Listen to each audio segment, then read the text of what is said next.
गिबियावनो खुलुमबाय लोगोसे इंराजि मायथाइनि उदालगुरि जिल्ला बनसुनि जानानै गासिखौबो गोदान बोसोरनि गाहाम हामलायनाय आरो अनसायनायखौ जासिहरनाय थाबाय। दिनैनि गुदि नैबे प्रेस मिट लानायनि जाहोनानो जाबाय गुदि जाहोनानो जाबाय जे मैयानि दिनाव 8 तारिख सोलिफु दाननि 8 तारिख 2024 आव उदालगुरि डिस्ट्रिक्ट UPPLनि मावखुलियाव मोनसे जयनिं हाबाफारि जादोंमोन बा जयनिं सेरेमनि जादोंमोन। बे सेरेमनियावहाय गुबुन गुबुन आफादफोरनिफ्रायबो बाहागो लानायखौ नुनो मोनदों बा जयन जानायखौ नुनो मोनदों।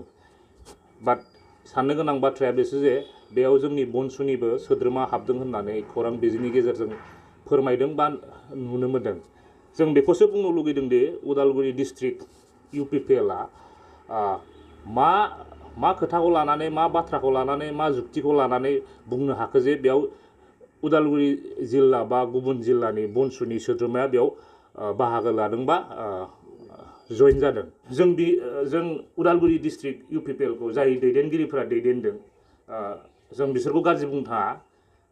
जोंहा बुंनो गोनां बेसोदि बेयाव इसिबां इन्टेलेक्ट मानसि दं, गोरों गोरा मानसिफोर दं। गोरों गोरा मानसि थासान्दियावबो सासे सोरबा बनसु बादि फरायसा आफादनिफ्राय सोरबा सोद्रोमाया जयन जादों किन्तु बिनि जेबो बेकग्राउन्ड चेक खालामालाफानो जेबो आथिगुरि गैयालाफानो बेफोरबादि नंखाय बाथ्राखौ खौरां बिजोंनि गेजेरजों फोसावनायखौ जों उदालगुरि डिस्ट्रिक्ट बनसु जानानै दुखु फोरमायदों बा जों बिसिनि बेफोर बादि ओंथि गैयैनि बाथ्रा फोसावनायनि सायाव जों मोनसे कन्डेम खालामो।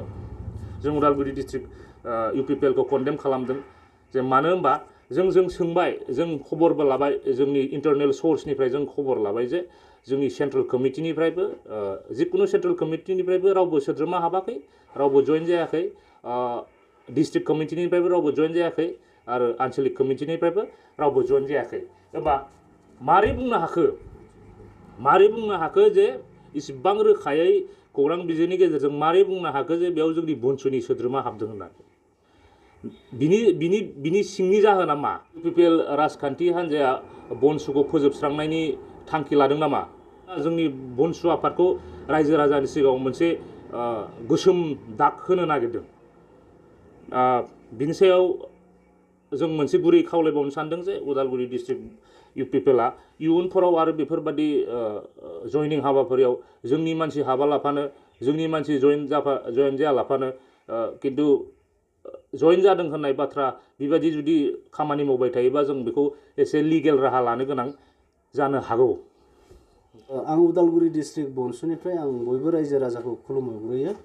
लोगोसे मैया जानानै थांनाय 8 तारिख जानुवारि 2024 मायथाइयाव Udalguri district UPPL ruling party कमिटिया मोनसे जयनिं सेरेमनि खुंदोंमोन आरो बे जयनिं सेरेमनियाव जोंनि बनसु बड' नेशनेल स्टुडेन्ट इउनियननिफ्राय सानैसो बा साथामसो सोद्रोमाखौ जयन जादों होनना बुंदों।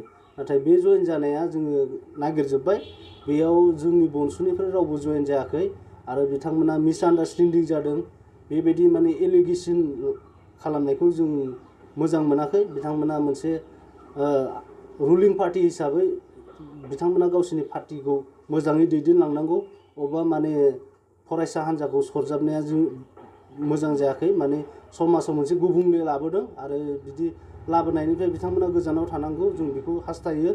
आरो इन फिउचाराव जे बेबायदि माने जाय मानसिया जे मोनसे संगठनाव खामानि मावा बे मानसिखौ जे बै संगठननि जयन जाफैदों होननाया माने बुहुत गाज्रि आरो बिथांमोना हारिनि थाखाय मावदों बा माबा मोनसे खामानिनिफ्राय मावबाय, माबा मोनसे हादरनि थाखाय मावदों, बे मावबाय था, जों बिथांमोननि सायाव बाजानाय गैया। नाथाय अबा फरायसा हान्जाखौ माने टारगेट खालामनाया बिथांमोननि थाखाय जोबोर गाज्रि जादों आरो आं बेखौ लुबैयो इन फिउचाराव बिथांमोना बेबायदि खामानिखौ दा मावथों।